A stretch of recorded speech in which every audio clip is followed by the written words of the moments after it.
Well, hey, let's get kicking off another episode. We got, before we get deep into it, let's go through maybe a couple quick housekeeping items. I'm going to start this time with, ACA and IFP updates. Just, had some sidebar conversations, and our staff was involved in some webinars this week. Important to know, the enhanced subsidies are a big conversation point right now. Between now and the end of the year, there's going to be some bills and legislation like working their way through over the next couple of months. And keep this on your radar. I still truly believe that the enhanced subsidies are going to get renewed. And I know that's not the perspective of a lot, but the reason I say that is that we just had this Health Sherpa webinar we were on where they did an analysis, and all the people who were getting zero premiums, they estimated that if the enhanced subsidies don't get renewed, they're going to go to $70 a month. So you have people paying zero going to 70, and just the massive impact that would have.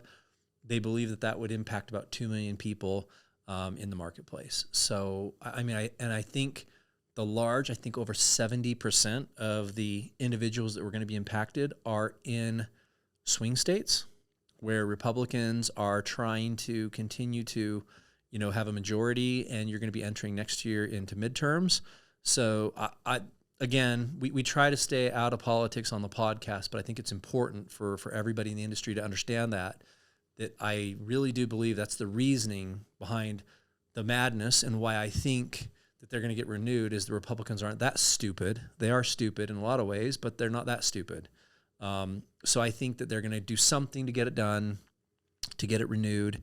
And I don't think that they're going to be willing to have all these constituents go from 0 to 70 a month. So just one quick update on the ACA. Well, the big number that I always pay attention to is the number of people who are uninsured, right? And that's nobody wants to be uninsured, and no matter what political party you ascribe to, nobody wants to be left without insurance in some way, shape, or form, right? Either being denied for pre-existing conditions.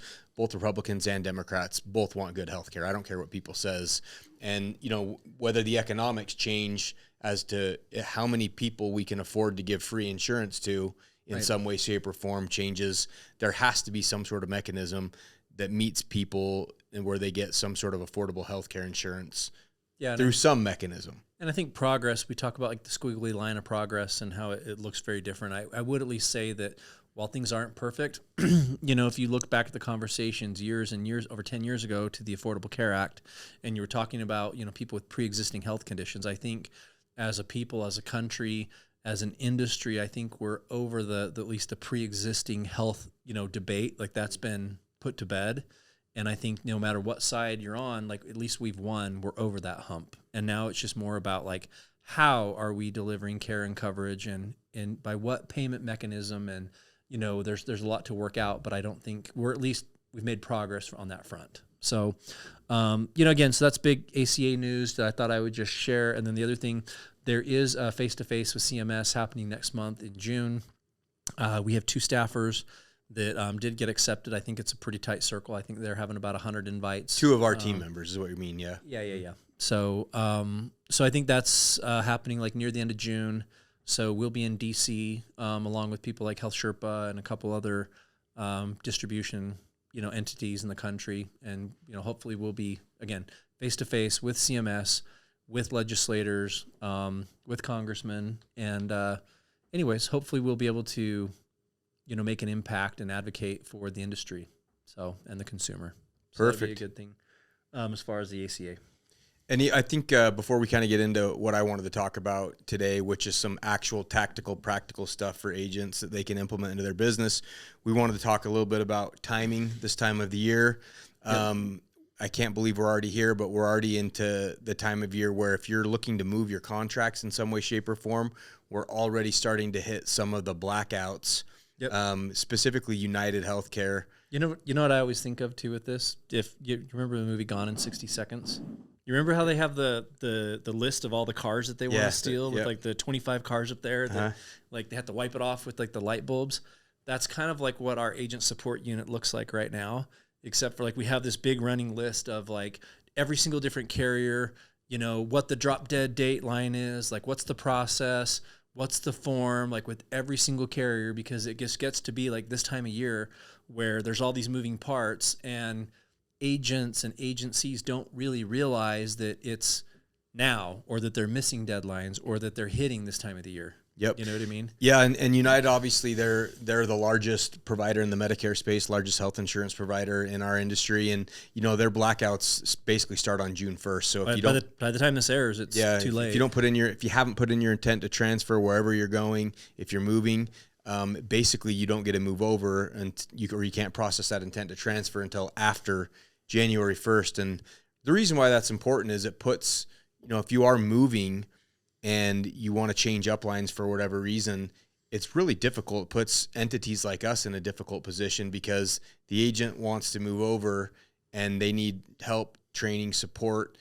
And essentially we have no way of making any money on those agents for that 6 month or longer gap, including annual enrollment, which is the big time of year. Yeah, so that's just something that people don't really think about. And I apologize for the people who listen to the podcast every week. Sometimes this will be redundant. I don't think we've done an episode talking about transfer rules, release blackout periods. It's been a long time since we've gone through it. And I will say that the carriers on a regular basis are updating, they have conversations with L&C, with their legal and compliance, go through and update their policies, change timeframes, change the process. And so those things do ebb and flow a little bit. But again, the point is that agents don't really think about it. They're not thinking about this fall. They're not thinking about AEP and like the big sell season, or if you're selling ACA and like OE, it's like out of sight, out of mind right now. And then as you start getting closer to like August or September, when it's closer to go time, then agents and agencies start thinking about it. And by then it's actually too late to really do anything. So that's why we're kind of bringing it up. Like I said, by the time you're listening to this episode, your transfer window to go over to a new FMO or agency has already gone by this year for United Healthcare, because their rule is you send an email to this specific destination, shcerts@uhc.com, and express like your desire to move to whatever agency you'd like. They log that intent to transfer, and then after 90 days, you're allowed to align with that new agency. But the way that their rules work is they also have blackout periods where they don't want agents really moving hierarchies later in the year when it's sell season, right? And so that blackout period is this fall. So when they look forward the 90 days from when you put in your intent to transfer, it hits that blackout window.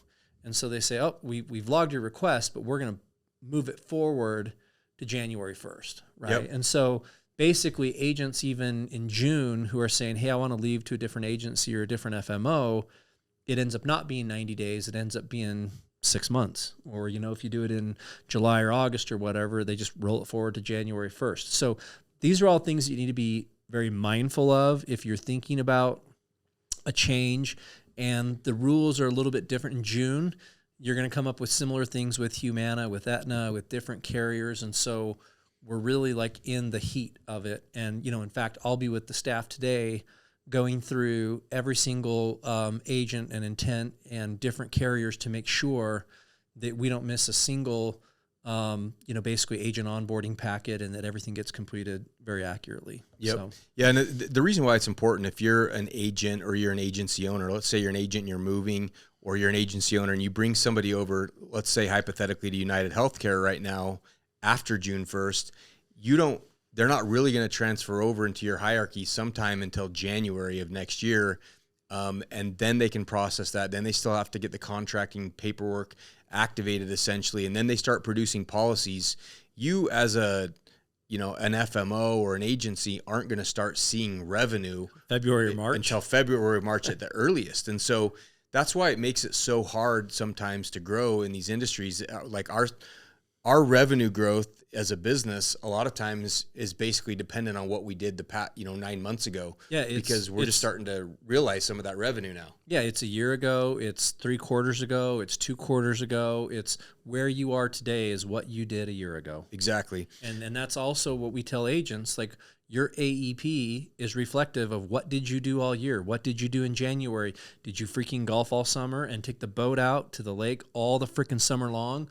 like your AEP is reflective of what you did in the prior quarters. So it's the same, kind of concept. Ours is kind of a longer tail, but same principle. And so just be mindful of, again, transfer rules right now, as well as blackout dates that are coming up with some of these carriers.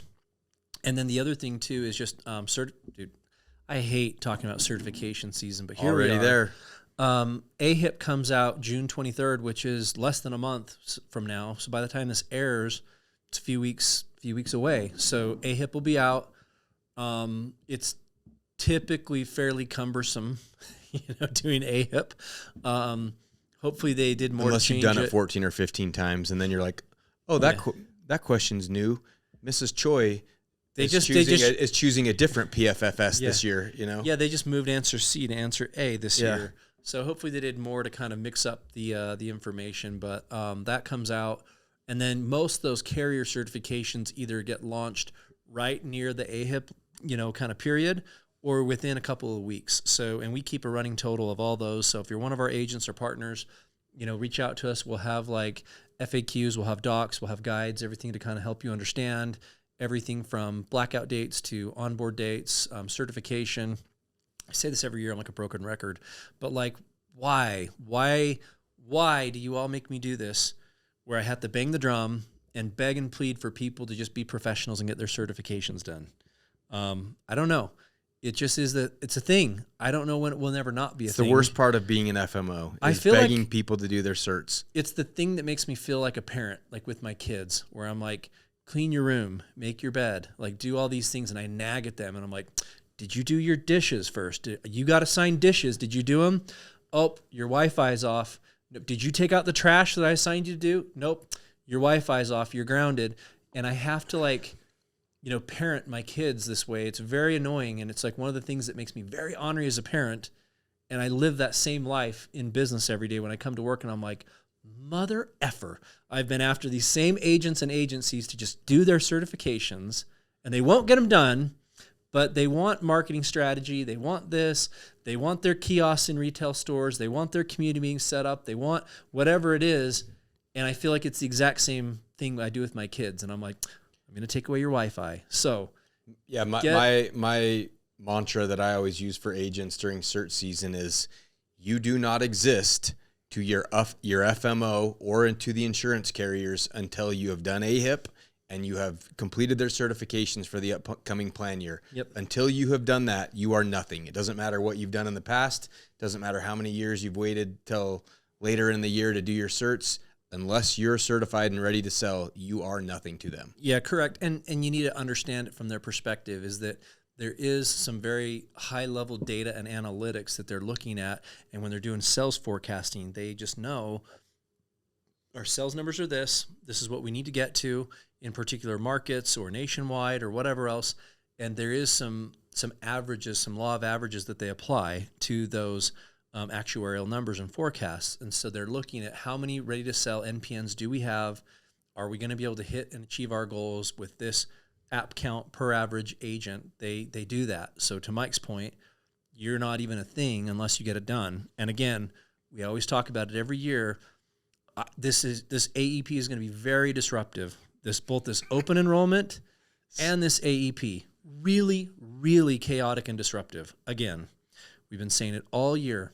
Been saying it for 3 years. So, and again, but if you want to be one of the people who is positioned well to have opportunities that are provided to you from carriers or from your agency or from your FMO, then you need to get your crap done early and be ready to go, not scrambling, come August or September, hoping to get table scraps, right? So again, get those certifications done in June, July, we're all busy. You will find me like on a plane, getting my certificate. And by the way, funny story, last year I was on a plane, I can't remember where, and I was sitting, I like aisle. I'm an aisle person, not window for the record.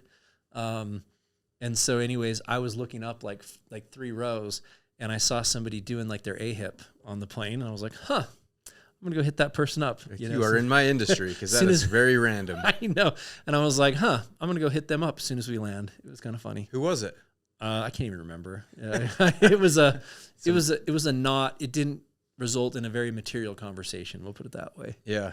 Well, I almost think too, I can't, if I remember right, they were a little weirded out that I was like, dude, I promise I'm not like creeping on you or anything, but that's, you're like, I noticed that AHIP logo. That's very unique. Yeah. Anyways, but I will get my crap done. We're all busy. We find a way to make time, whether you block and tackle, you schedule that in your day, you do it at night while you're watching a show or over the weekend, get that done early. And please, even if you're not with Agent Boost Marketing, you're with some other agency or FMO, do them a solid and don't be a pain in the butt and just get it done. Yeah, I do think too, it'll benefit you to be a proactive agent this year where you're a professional, because I think that this year is the year that we really start seeing the mass exodus of agents that don't have a lot of value in the industry. Because as we've been talking about for months on the podcast, I kind of feel like it's musical chairs and we're down to the last few chairs with a lot of these agents and opportunities. Or that game, you remember that game we used to play when we were kids, Don't Break the Ice, where you'd knock out the scares or the ice blocks, if anyone else remembers that game. I bought a revamped version of that a few years ago. Really? It's like all probably digital and sucks. But you tap it out and then eventually the ice blocks break and you lose. That's kind of how some of these agents are with these opportunities, because you have had agents moving from ACA opportunities that have been kind of eliminated. You have all these call centers that have been laying people off and furloughing people. You have tens of thousands of agents out in the ecosystem right now looking for opportunities and looking for a new home. And I just really think that those good opportunities for lower acumen agents are really drying up and becoming fewer and farther between. And so I think if you're a good agent, you really want to put your best foot forward and kind of raise your hand and do certs early, do AHIP early, reach out to the carriers, be proactive, because there are a lot of agents fighting for the few remaining good spots or opportunities out there. Well, and that's the one other component too that you talked about that's kind of drying up opportunities that are out there a little bit. And just this is kind of a behind the scenes look that I'm seeing is, I will say that like the one-to-one marketing, that went through has started to make some impacts, because what it's done is it's really driven up the cost of lead gen. And so for the entities that are existing, there's been a lot more regulatory scrutiny and compliance over lead vendors. And I think that carriers and CMS are starting to dig a few layers deeper into auditing larger entities. And so they're having to be really selective and cautious about who they're buying leads from. It's increased their costs in general by 3 to 5x more. And so just that has made its way down the supply chain in the industry, so to speak. And a lot of these other entities who are kind of operating in the gray or in the dark, so to speak, or doing things non-compliantly are not able to do so. And so some of the agents who are kind of plugged into those opportunities, the economics just don't work the same, right? Correct. And as the enforcement of the policies kind of proliferate throughout the industry, there's going to be more correction of who's getting those and things like that as well. So. Yes, and so those agents are kind of like, I used to be able to have this comp plan and I used to be able to sell this, and now that agency I was working with was out of business, or my comp got shaved, or now this, and it's changing, so I'm looking for a new opportunity. We're already seeing like this trickle-down effect in the supply chain already kind of playing out in the marketplace. So it's slow, but I would tell you from a level of optimism to all of you people who have been like banging the Warhawk drum, it's slowly starting to happen, and we're starting to see it, hear it in the industry. So be a good agent, add value, keep doing all the things that we're talking about. Mm-hmm. Do you have anything else you want to cover? Do you want to just use that and kind of transition to what I was talking about the... Yeah, that's good enough for now. Like housekeeping items, I'm sure I'll get on like my soapbox, time me Mosiah here in like August or September going into AEP, and I'll have my tantrum about all my agents who are still not doing certifications, and inevitably most of them are going to be not very high producers that are not doing their stuff. And there's going to be they'll be like our other brother. There's going to be like this handful of like really good agents that have been in the industry for a long time that I'm like, oh my gosh, I can't believe like you're causing me this heartburn. You're still showing up on this non ready to sell report in September. Yep. Yeah. Well, along with the themes of being a good agent, guys, we feel like a lot of times we're always talking about the news cycle and a lot of the challenges and chaos that are going on in the industry. And one of the things that we've really done that we've had a lot of success with over the past 2 years is what we call our elite agent training. And it's basically a 2-day training that we do out of our headquarters here in Salt Lake or Tampa. We kind of rotate locations there. And essentially what we do is we bring people out in person. And the way we structure that is if you're aligned with us already and you've produced any 15 policies, we actually pay for you to come out. We'll pay for your flights if you need. We'll pay for your hotel. Or if you're unaffiliated or just interested in Agent Boost, you can come out on your own dime. And if you ever become affiliated with us and produce any 15 policies, we actually reimburse you $1,000 for your travel. Hotel and all that. Yeah, to come out and invest. And it's been a really... I would just add there too, like that's one thing, like when we sit around and have strategy sessions and talk about leadership and like what's the intent, and we're looking at the consumer and how do we get a good product into the marketplace and what does the consumer need? The consumer needs like a really good, qualified, good, well-trained agent. And that's a problem that we see in the industry that, you know, we think that far too often people are just, you know, stealing agents and trading pink slips and, you know, agents are going everywhere, but there's nobody that's really doing a good job training and teaching the agents. And that's what we want. So we've just kind of taken the mantra of that's who we are. That's what we are as an entity. That's the role that we're playing in the ecosystem.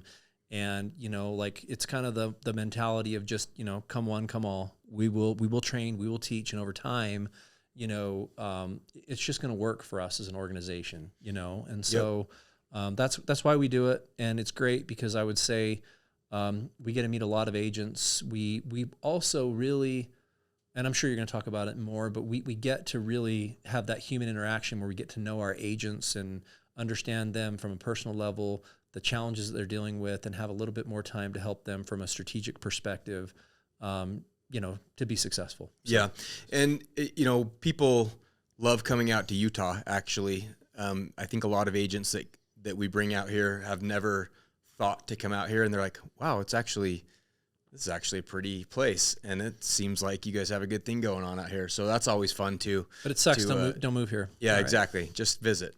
But anyway, one of the statistics that we like to tout with these elite agent trainings is that agents that attend this training, 80% of them become highly successful or above average producers. And if you know the failure rate in the insurance industry, that's an incredible statistic. And I think that happens for a couple of reasons. People always ask, well, can I attend it remotely? Why don't you film it? Can I attend it virtually? And there's a couple of things that really happen when you do it in person, right? Like Dan said, we actually like to get to know people in real life. This is still a transactional business or a relationship business where we want to know you. We want to know what your life is like. We want to have these long-term great relationships with our agents all across the country. And when you get into a room together, not only with other people that are high producers or have a lot of potential or aptitude, and you're there in person, there's an energy and you pay attention, and these agents have invested time, resource, and sometimes money into being there, and there's just a much better transference of information there and retention, I feel like. Yeah, I would agree. And then the other thing that I would just note too, it shows a big commitment, right? To your point, people ask all the time, well, just record it and send it to me. You don't get the same engagement. And I can't tell you how many like carrier if you're in the industry, you know what I'm talking about. You go to a carrier meeting and you're surrounded in a room full of, I don't know, 10 to 100 agents, depending on the size and which market you're in. And the broker manager goes through a slide deck and they put up and by the way, it's not a PowerPoint, it's a slide deck, or else you're old. But they put up the slide deck and start going through and be like, hey, here we're going to go through this DSNP training. Summary of benefits. We're going to go through this. And they start clicking through 50 slides, and you look around and nobody's paying attention. Everybody's just dicking around and they're on their phone or whatever else. And there's just no value. Like, right? Like people are not paying attention. And then they either get their breakfast sandwiches before or their lunch after, and they all leave. And it's almost like they're going to these trainings just to go through the motions and pretend like they're doing something. Mm-hmm. And so that's not what these trainings are about. Exactly. So. And the other reason why we don't do like record them or do them virtually, the industry's changing so fast right now. And one of the things that we cover, we spend about an hour to an hour and a half on the first day covering, is the state of the industry, right? We talk probably even more specific and real talk than we do on these podcasts of what's going on, like inside ball of the industry with carriers and what agents are doing to be successful. What are some of the real deep levels or high level things that we think are going to happen in the industry that we think agents should be prepared for or should kind of know. And I think agents get a lot of value out of that because there's not really anywhere else that I know they can get that kind of information. And the other element to that is we have many, of course, agency owners, right? So to you guys out there that are MGAs, SGAs, FMOs, whatever your size, your title is with different, carriers, we sub-distribute to a lot of agency owners too. And they a lot of times are kind of lost and don't know how to create training curriculum, or they go, hey, I need to tap into you guys and what you're doing. I need you to help me train my agents. And we're happy to do that. So we have a lot of our agency owners too that are like, hey, can I send 5 or 10 of my agents? Can I send you my people? Can you help me train? Absolutely. Like that's another big value prop that I guess we try to do for our agency partners is really be partners that way and help them with the training. And then we try to get them to come see how we're putting together our programs, teach and train them on how to do their own programs in their own marketplaces and how to be successful as well. And I think that's been, for our agency owners that I talk to, that's been a huge value add for them. Exactly. So. Yeah. And for them, not just for those sub-agents that are under our agency partners, but all the agents, I think there's a lot of value in coming out to a nice office space and being in the auditorium and being in the room with other people who are wanting to grow and going like, oh, these are other high acumen agents there. And there's really an energy of productivity and collaboration that I think a lot of people are surprised about. They're talking and sharing best practices and talking about, things and carriers in their markets and things like that. And they generally really enjoy that. Yeah, and I would say we have done a poor job of actually conveying that to the marketplace, but I will commit to being better. How's that? Yeah, and that's, obviously one of the reasons why we're talking about that and covering it out on our podcast. And look, Dan and I know there's a lot of, I guess, I don't know if I'd call them influencers or people who make more money on selling programs and trainings to agents and agencies than they actually do from running the business. And that's fine. It's just a business model. But I think that we are able to provide a much more high level training, much more tailored to where agents are at that particular time in their career.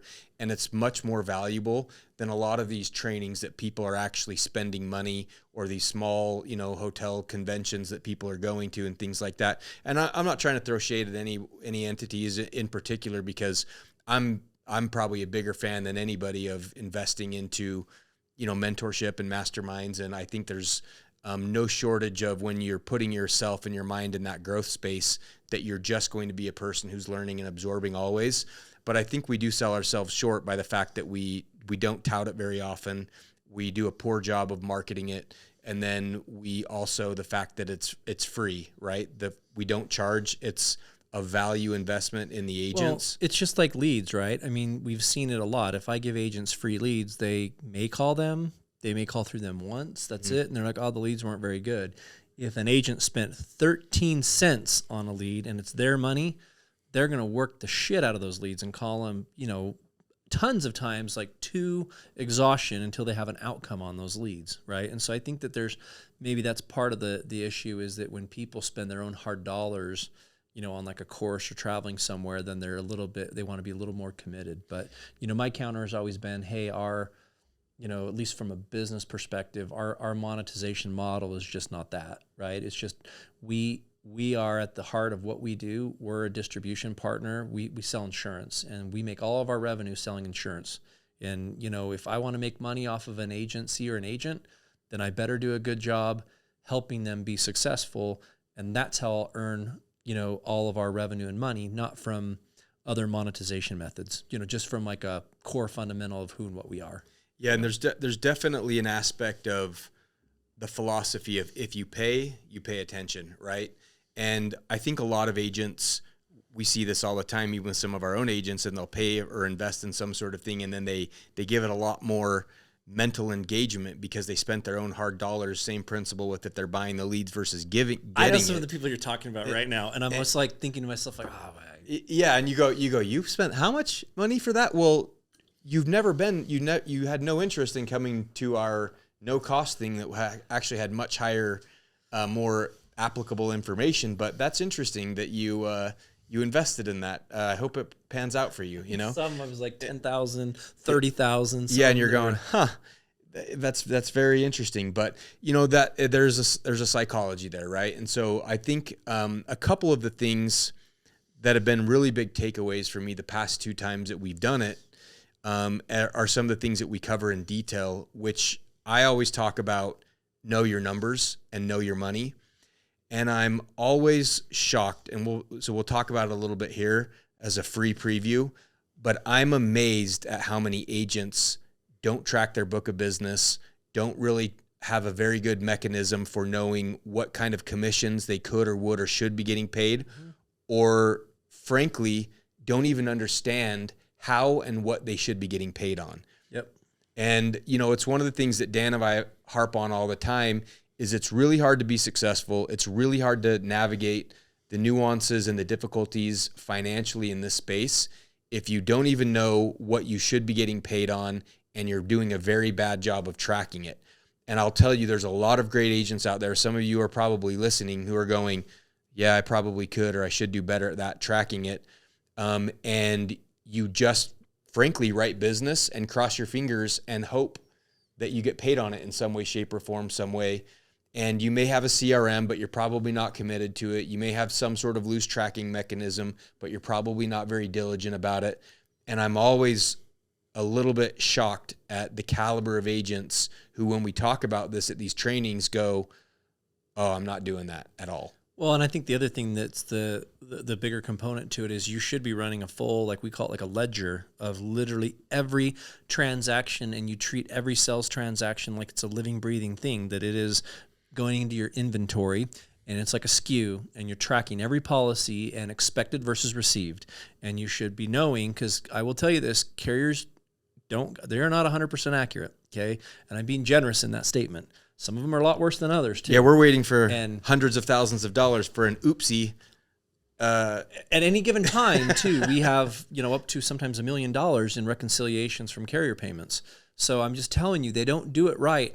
So when you're going through looking at expected received, if you're actually tracking that like you should be with every one of your policies, it also makes you a better agent. Not only do you get more money when you track it, but then you back that down to like, well, why didn't I get paid on this policy? Oh, it turns out it never took effect. Oh, okay. Well, then you figure out like, well, it's because I wrote a chronic and I didn't follow up on the verification form. Oh, I wrote this partial, like a full dual instead of a partial dual. That's why I used a bad SCP or didn't validate, eligibility. And so when you start to like actually track your numbers, it goes back to these other business principles that eventually over time will make you reduce your RFIs, give you better accretion rates, give you better effectuations, increase like your, or make you better with compliance. The end result is that it makes this much better agent who happens to have more money in their pocket too. Yeah, so. It's funny when I do this training, I give the analogy, and I think it's one of the reasons why Dan and I are big on this and why we were successful doing it is when we were growing up, we worked for our dad. And are you going to talk about Star 69? Yeah, I'm going to talk about, that, and I'm going to talk about his ledger. Remember yeah. So my dad had a furniture business, and when we were, in our teens, we had to do our obligatory working for him at the furniture shop. And one of the things that he really hated doing was actually his accounting and his ledger. And this was long past the days that most everybody was doing things computerized or some sort of spreadsheets. But my dad had an actual ledger that you would buy, just like Ebenezer Scrooge. We'd go to Office Max in a Christmas and buy Carol. it. Yes, we'd have to buy this ledger, and we would write down the customer name, the job, the invoice dollar amount, number, the invoice number, and when it was paid. Right, we tracked it handwritten. So he was tracking all of his AR, like his accounts receivable, everything. Exactly, and it was a paper ledger, just like Ebenezer Scrooge did from A Christmas Carol, or how they used to do it, in the 1800s. My father still did it that way, to the point where Dan talks about going to get these ledgers. I remember having to go to Office Max and like ask specially, like, hey, where are these ledgers? And they're kind of like, what the hell are you? Why do you want one of those? fella, haven't you ever heard of a computer? QuickBooks? Have you heard of QuickBooks? Yeah. I can sell you this computer tracking disk, or you can do it on an Excel spreadsheet.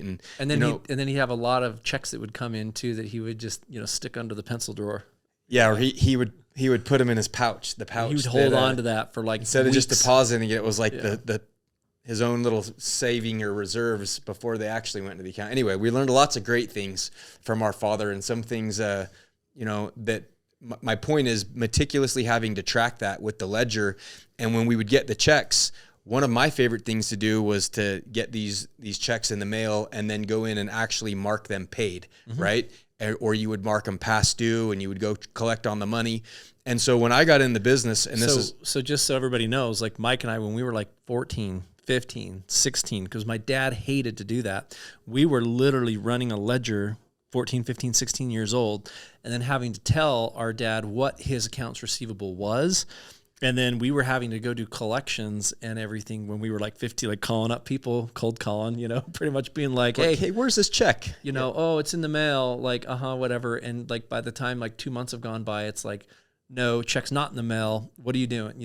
It was, anyways, we learned some very good business fundamentals and principles at a very young age. That's true. It's definitely parlayed into future success, learning what worked well and what didn't work so well and how we could do better, for sure. But my point was, when I started doing insurance, and not only that, I've always had a sales job my entire life. And I think you have the same way. I've never had a job where I was salaried or I knew exactly how much money I was going to make. My check was fixed. From the time I worked I guess the only time was when we worked for our father and got paid hourly.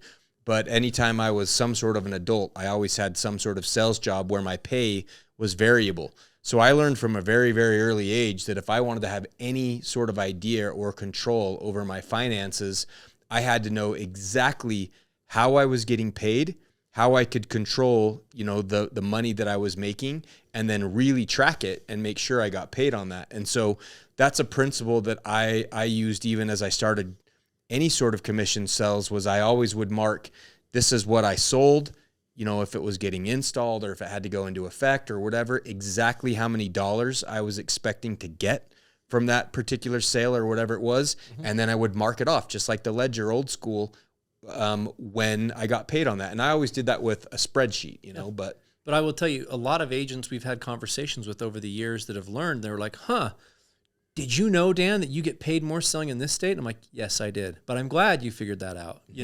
Did you know, like, this carrier prorates their commissions up to this date, but not this carrier? Yes, I did know that. I'm really glad that you figured that out, And then also, did you know these carriers increase their FMV every year on your renewal book of business, but these ones don't?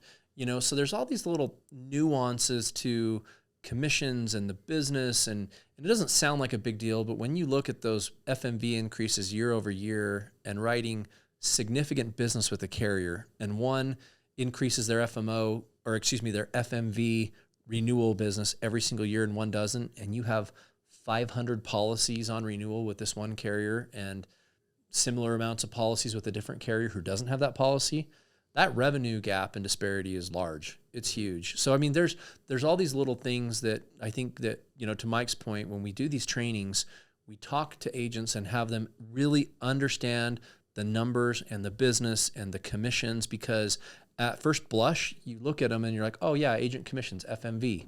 But there's not only just that, it's the proration, it's the legacy renewals, are there other alternate payment mechanisms? Did you write an HRA, a VBE? Do they pay? When do they pay? And the cash flow part of it is really a big thing too, because there's carriers that you write it and 9 days later on a Tuesday or Thursday, you're getting paid. There's other carriers that are paying a month in the rear after it goes into effect, and you're getting paid 5 months later after you wrote a T65. And so there's really important things that I just think that agents should go through this training and really understand how commissions work and how the industry works.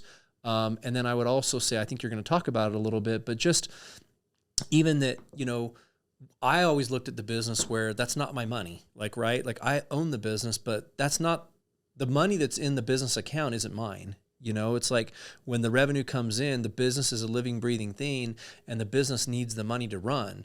And there's operational and overhead costs. There's tech costs. There's staffing costs. There's technology. There's investment. Like you go through all the different segments, and you go, what's mine as the owner is only that small little portion. And that was after years of me running the agency.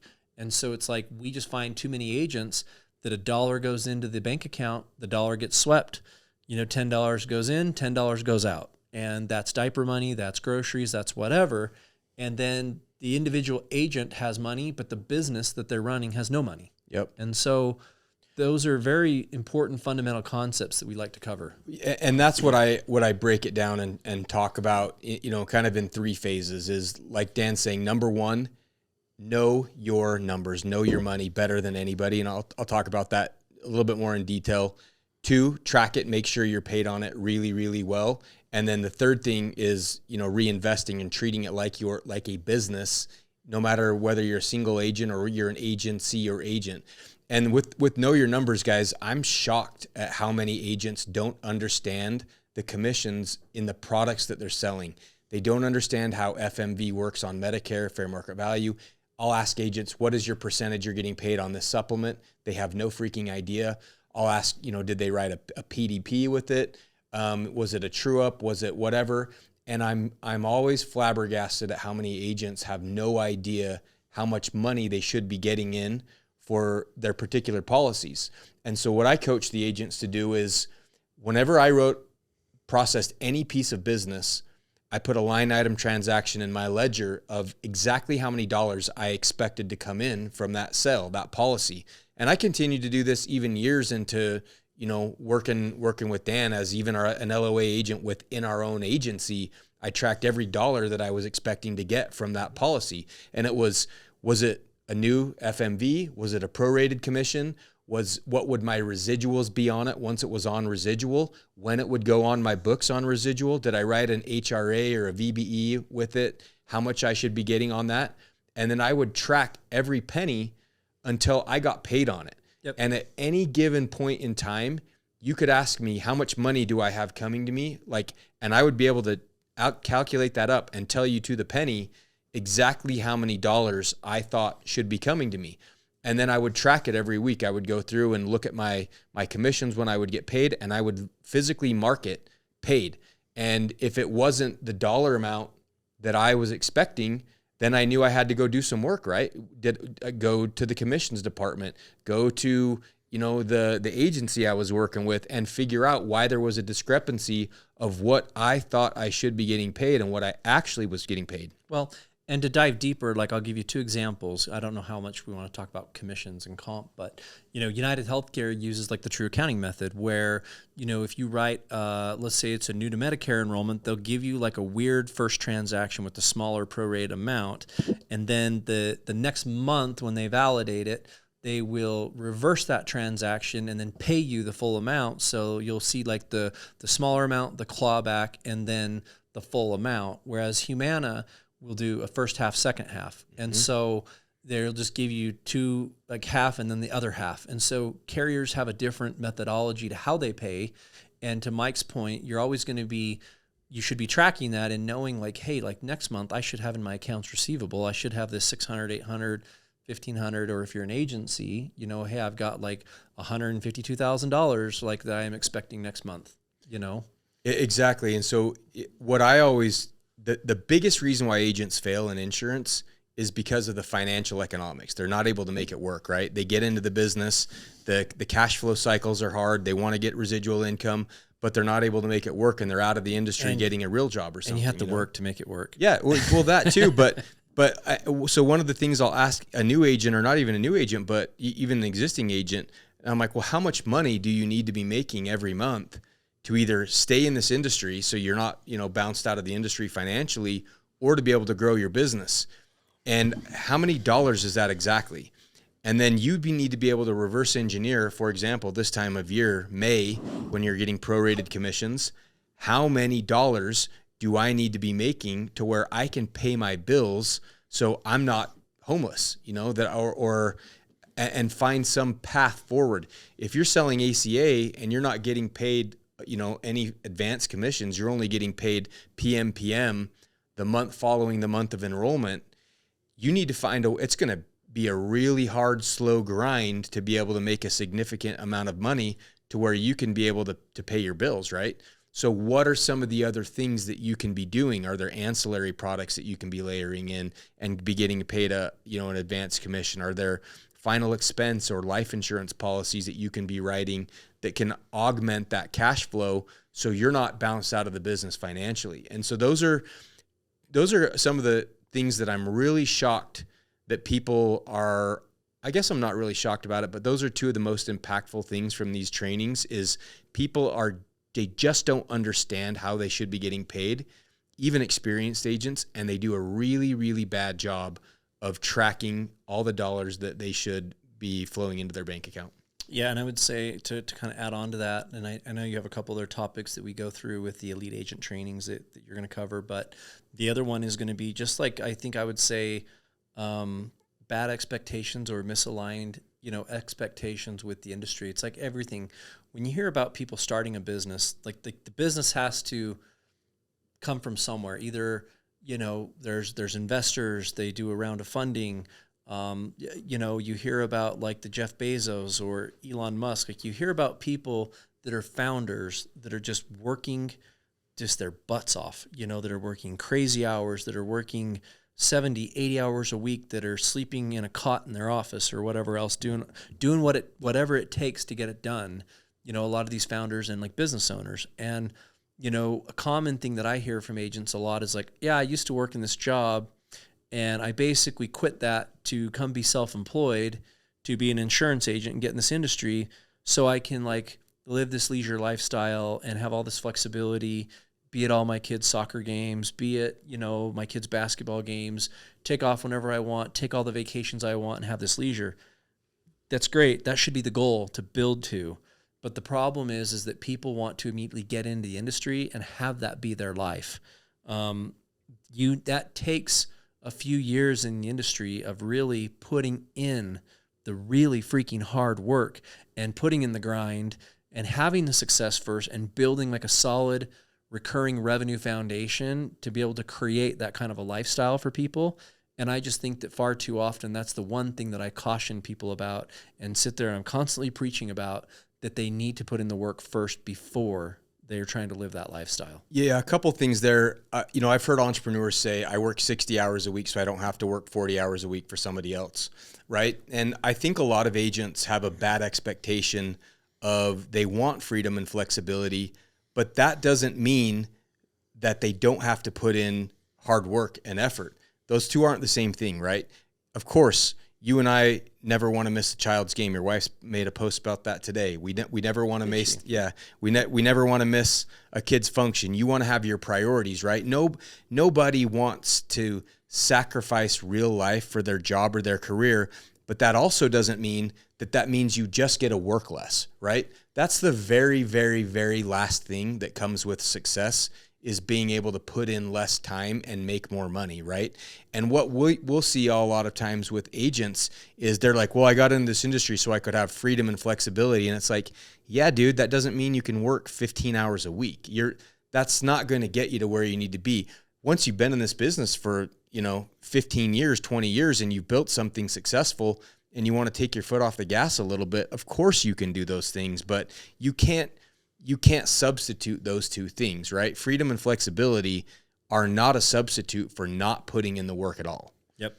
And I would even add to that, it's just you're able to create more flexibility in your life, but it doesn't stop you from working the hours. Like you were talking about, I'll be leaving today to go to a kid's 7-on-7 football tournament, so I'll bounce early, but then I'm back home and I already have agency owners and they'll tell you like, look, I'm not invasive with people. I know their personal lives, and with some of my agency owners, I'll be on a call when I'm, walking my miles later tonight, and I'll be on calls at 8:00 at night with, or we'll be on calls at 11:00 with agency owners, yep. Or whatever. So, you make it work and you have that flexibility, but you don't just get to some point and then go, well, cool, I'm going to hire some staff and work 10 hours a week and not be involved in the business. It doesn't work that way. Yeah. And it kind of plays into what you talked about a little bit before, which is the other aspect of getting the money into your bank account is once you do start having success, like Dan said, a lot of agents don't actually treat that revenue like a business revenue, right?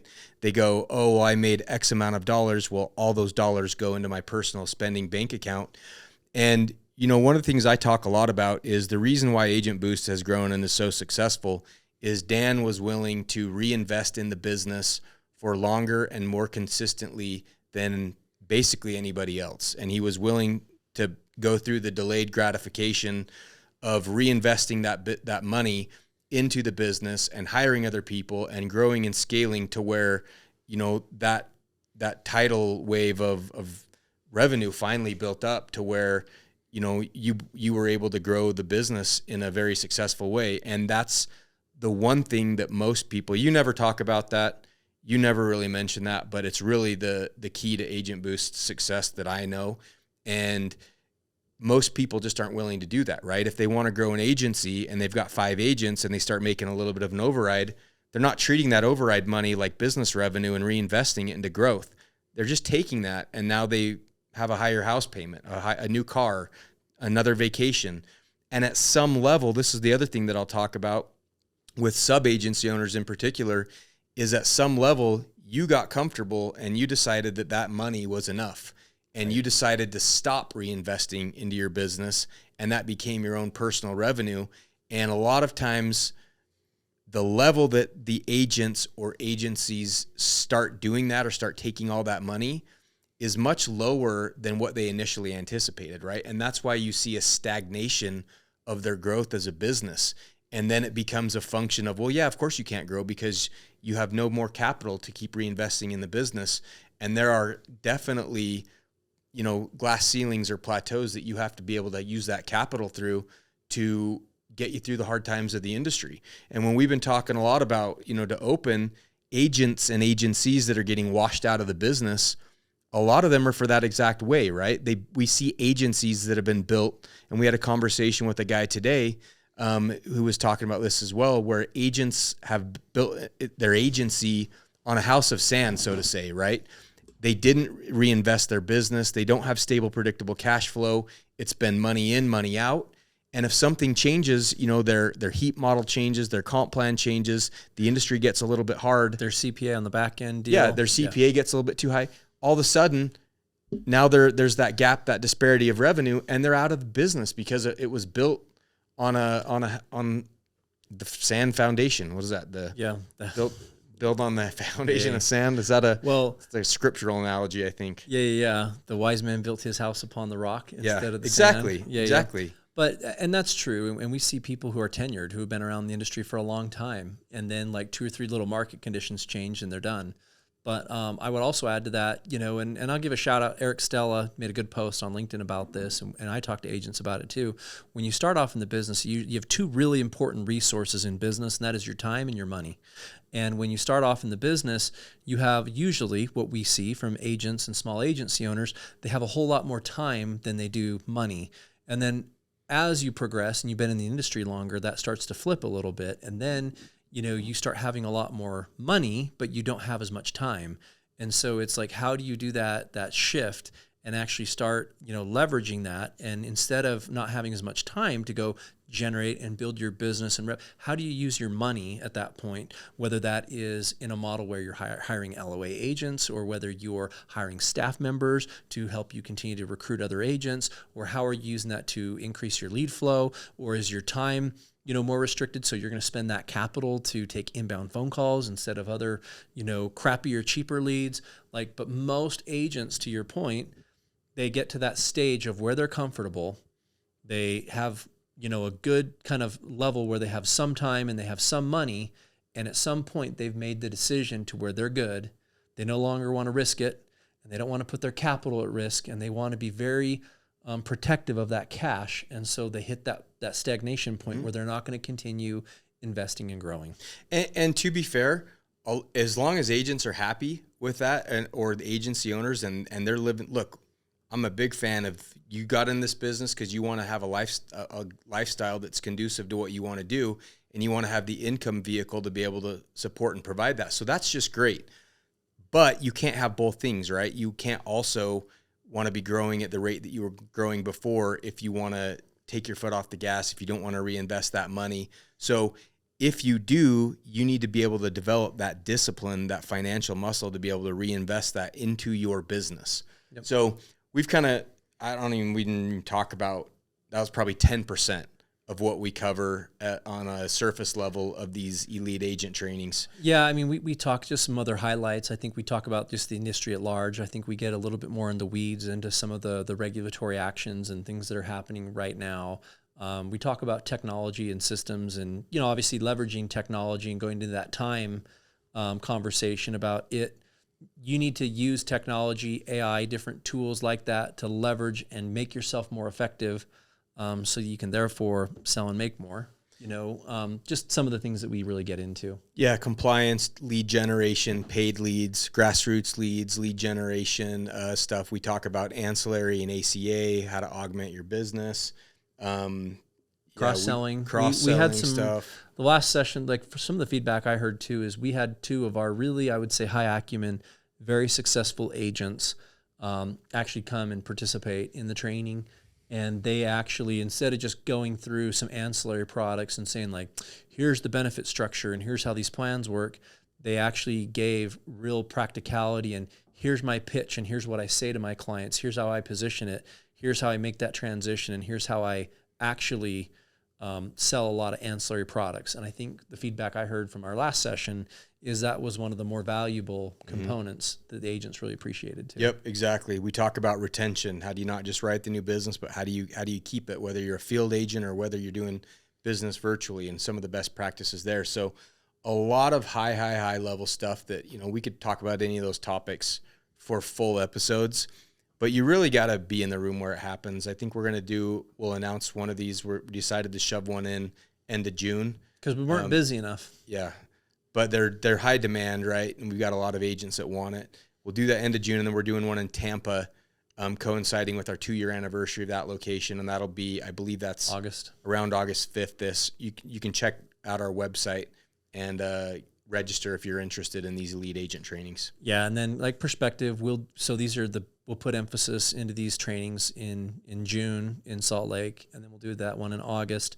And then we'll probably, hiatus at least the elite agent trainings until after AEP and OE, just because, if it's really a sprint, but even now until we'll have our kickoff 1st, too, our fall kickoff pre-AEP. We got a lot going on. So we'll be very, very, very busy, and everybody will kind of be, at that point, hunkered down and getting ready to execute on their business plan for AEP and OE. So. Takeaways from today, guys: know your numbers, know what you should be getting paid, and track it. I said, one of the agents, this is my final thought, that said, "Hey, Mike, I'm ashamed to admit I'm not doing any of that," and I was really surprised because he's a very good agent. But I said, he said, I just kind of lost track of it, and then now I go back, and I said, you know what? I was ruthlessly committed to tracking all of those things. I would never produce one policy where immediately I didn't go put that on my own tracker and know how much money I was making on that, because I was committed to it. And so if you want to have success, be ruthlessly committed to knowing your numbers and tracking your dollars. And you'll have a lot more success in this industry. Agreed. Catch you back next week. Thanks, guys.